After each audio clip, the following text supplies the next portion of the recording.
माता पिता जैसे छोटे बच्चे हैं तो माता पिता जिनको ज्ञान नहीं वो बाधा करते हैं, और जिनके बच्चे बड़े हैं माता पिता चाहते हैं सत्संग की तरफ चलें तो वो बच्चे बाधा करते हैं। किसी की पत्नी बाधा करती है, किसी का पति बाधा करता है, कहीं बंधु कान यानी लोक लाज। तो परमात्मा कहते हैं कि इनका अटकाया अटका नहीं, इनका रोका रोका नहीं। और संत मिलन कूंजा कह कबीर सो संत है फिर आवागमन नशा। तो पुण्यात्माओं सत्संग माने से ज्ञान होता है जैसे जिसके संतान नहीं है। परमात्मा के विधान अनुसार वो सबसे उत्तम पुरुष है यदि उसको भक्ति मिल गई है। नाम नहीं मिला तो फिर कोई दिक्कत को नहीं होते संतान है या ना है। ये नहीं है कि जिनके कहना ये नहीं है कि जिनके संतान है वो निकम्मे हैं, नहीं। जैसा दृष्टिकोण समाज का था उसके विपरीत है परमात्मा का विधान। हम यहाँ पर एक दूसरे के साथ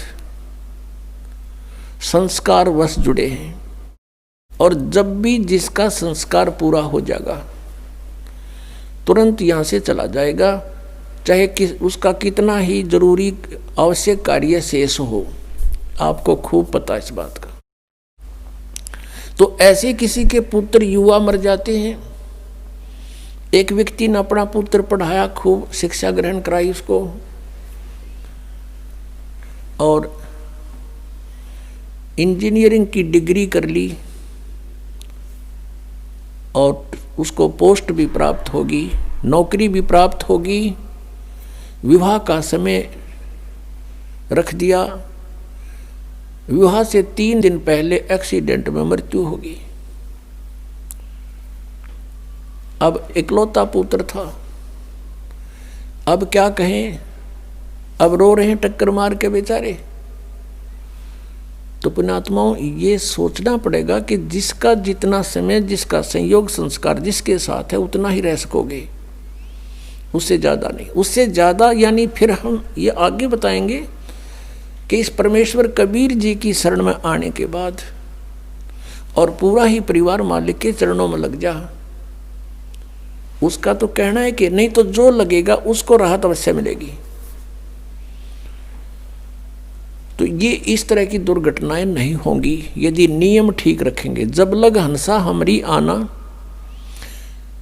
और काल लगे नहीं तेरा बाणा। जब तक हे परमात्मा कहते हैं हे जीवात्मा जब तक तू हमारी मर्यादा में है तब तक काल का दाव नहीं लगेगा, काल का तीर नहीं लगेगा।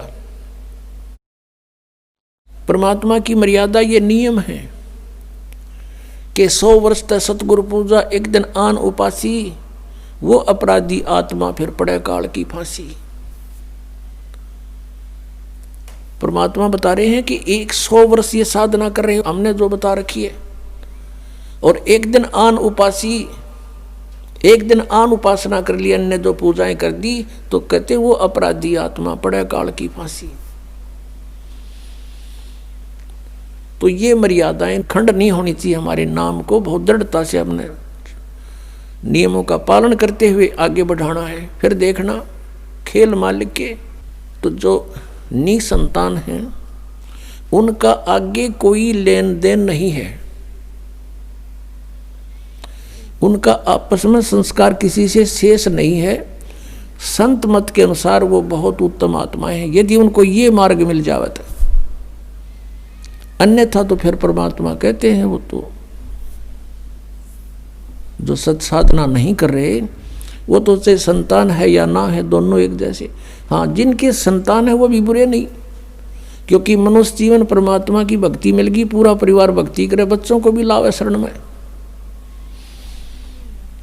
फिर उनके जो संस्कार हैं वो बहुत आसानी से हल्के होकर निमट जाएंगे, और ये अननेसेसरी चोट नहीं लागने दे भगवान। आयु बढ़ा देगा ये परमात्मा, ये समर्थ शक्ति है। और कोई परमात्मा जिनको हम भगवान मानते थे वो हमारी आयु एक्सटेंड नहीं कर सकते। जैसे हम भगवान विष्णु को समर्थ मानते थे, उन्हीं के अवतार श्री राम और श्री कृष्ण थे। जैसे भक्त प्रसन्न करते हैं कई बार, प्रश्न करते हैं कि जैसे श्री कृष्ण जी ने मोरध्वज राजा के पुत्र ताम्रध्वज को आरे से चिराकर जीवित कर दिया था, तो वो समर्थ शक्ति मान लिए। इसी एक एग्जाम्पल था।